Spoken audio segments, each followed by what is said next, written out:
I'm just gonna give you a fair warning. I was kind of tired when I wrote this all up, and I really didn't feel like kind of restructuring it. So this review, like the movie, is gonna kind of go back and forth on like positives and negatives, which actually kind of works. So let's talk about Magic Mike XXL.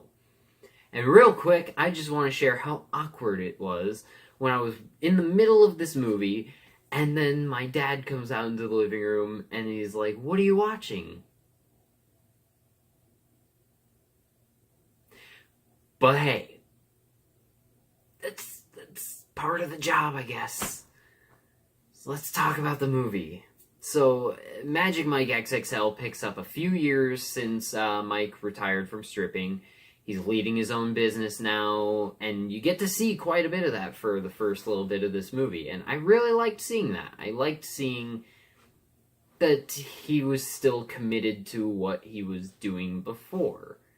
And, you know, if they had just opened the movie with him already back in stripping, it would have felt kind of cheapened. Because you're like, oh, well then basically the first movie just means nothing. But no, it does continue the story of the first movie, and it actually does come up with a legitimately good reason to get him back into it. So I like that. And, you know, he misses the excitement and his friends. So then they look him up because they're going to Myrtle Beach for a stripper convention, you know, and so it's kind of their last ride. And so he decides to tag along. And guys, Channing Tatum is still great.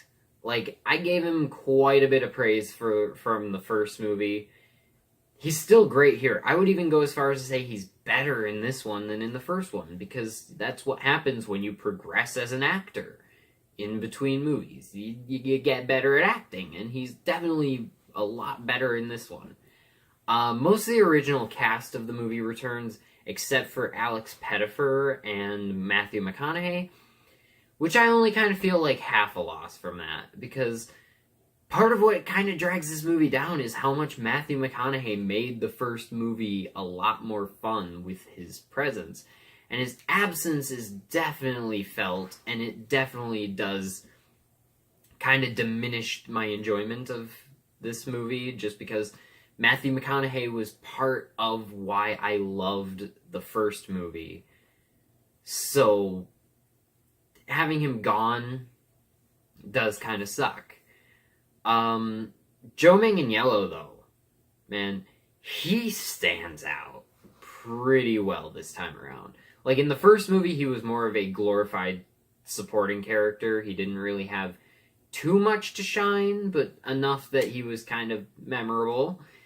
This one, he definitely gets his part boosted up a little bit. Or quite a bit, actually. And you know who else kind of steals the movie? Gabriel Iglesias, when he's in it. Because there is like a bit of a long stretch throughout like a majority of the movie where he's just kind of gone. But when he is in it, dude's hilarious. He's great. I absolutely loved it. But, yeah, this one is definitely a lot more comedic than the first movie. And it definitely loses some of the heart from the first movie. Not that that's a horrible thing, it's just that part of what made the first one so good for me is that it did have a lot of heart and made you care about the character of Mike. And you want him to succeed at trying to do, like, his own thing and start his business and get out of the world of stripping. This one kind of loses that, because I guess that one, you have more to root for him in the first one, and in this one, he's going from what he wanted to do back to stripping. So, I mean, it's not like you can do the same story again where he's like, oh man, I really don't want to be making my own furniture forever. I really want to get into stripping one day. It doesn't quite work when you try and reverse it. So, I get why that isn't in this movie. I just did miss that because without the amount of like heart and the good writing for the character of Mike that makes you care about him, it does drag this movie down.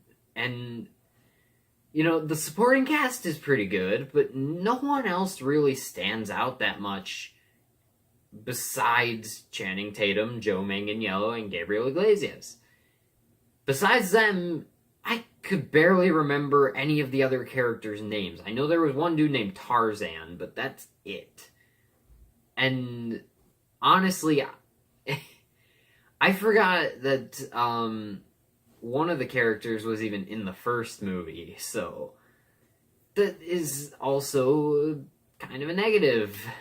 The dance choreography is pretty great, though. I mean, again, I don't personally enjoy watching men strip, but I can watch it and appreciate how much time and effort would have to go into doing the choreography for that.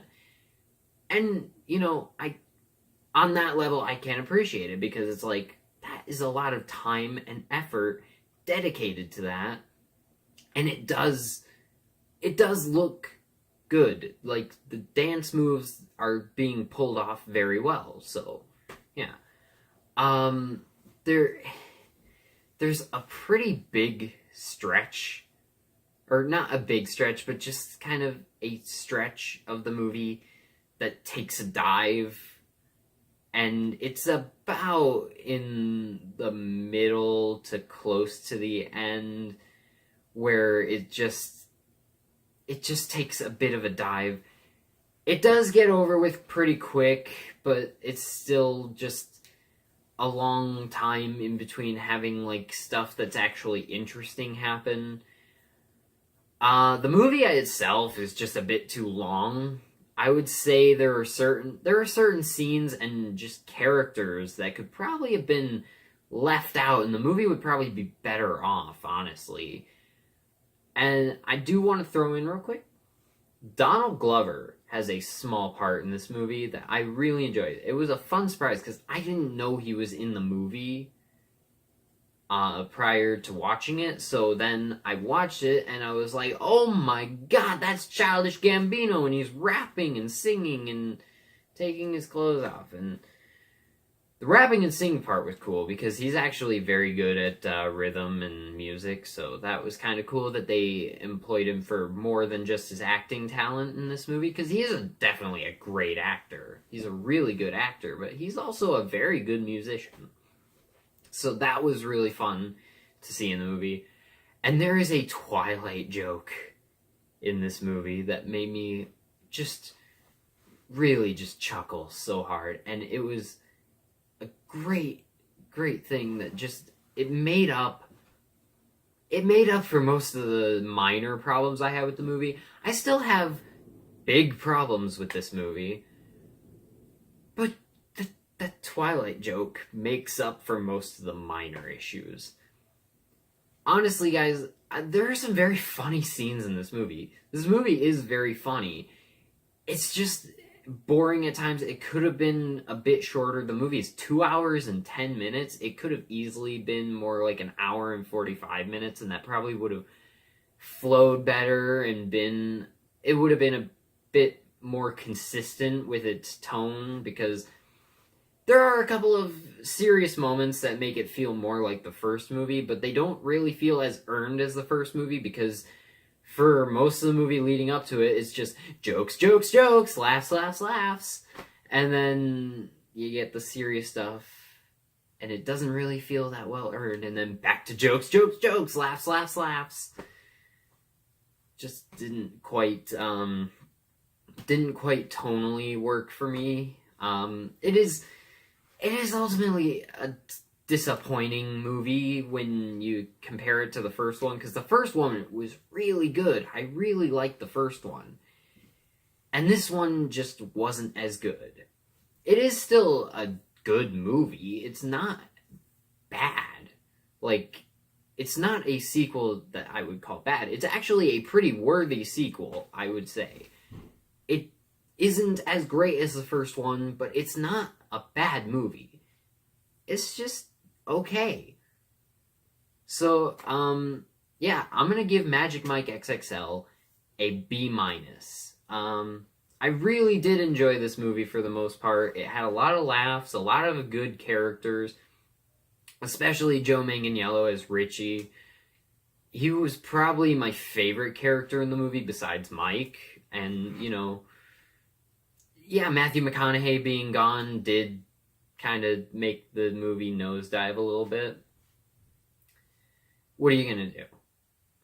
Still a pretty fun time. I would definitely recommend it if you like the first one, just as long as you aren't expecting it to be better. Thank you guys for watching this video. Let me know in the comments what you think of Magic Mike XXL if you've seen it. And yeah, now I don't have to worry about reviewing these movies anymore. Now I can just be like, okay, got that off my plate. Now it doesn't have to be awkward anymore, right? Except when people potentially go back on the channel years from now and they're like, he reviewed Magic Mike? Huh. But anyways, guys, check the link in the description to our Patreon page. Make a contribution if you would like. Check out our Spreadshirt store. We got t-shirts up. I'm working on figuring out what I'm going to do for the next one. We got the Warp Spoon shirt up. We got the Usual Suspect shirt. And now I'm going to figure out how I'm going to do the Coke can. Then I'll probably start working on the design for the living truck and then figure out what I'm going to do for the final confrontation. But yeah, I'm really enjoying making these t-shirts though for the short films that I've made. They're really simplistic in design and I really like that about them. So yeah, check them out. And thanks for watching. Bye.